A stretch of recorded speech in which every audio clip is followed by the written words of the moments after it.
اعوذ باللہ من الشیطان الرجیم، بسم اللہ الرحمن الرحیم۔ مفہوم حدیث رسول صلی اللہ علیہ وآلہ وسلم۔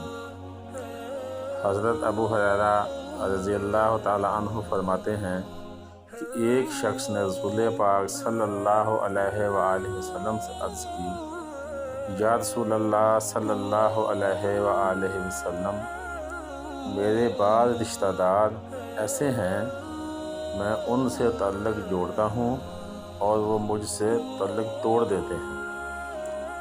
میں ان کے ساتھ نیکی کرتا ہوں اور وہ مجھ سے برائی کرتے ہیں۔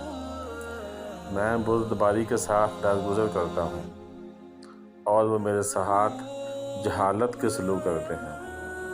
رسول پاک صلی اللہ علیہ وآلہ وسلم نے ارشاد فرمایا، اگر تم ایسے ہی ہو جیسے تم نے کہا ہے تو تم ان کو جلتی راہ کھلا رہے ہو، اور جب تک تم اس طریقے پر رہو گے ان کے مقابلے میں ہمیشہ اللہ کی طرف سے ایک مددگار تمہارے ساتھ رہے گا۔ اللہ تعالیٰ سے دعا ہے کہ اللہ پاک ہمیں رشتہ داروں کے ساتھ حسن سلوک کرنے کی توفیق عطا فرمائے۔ آمین ثم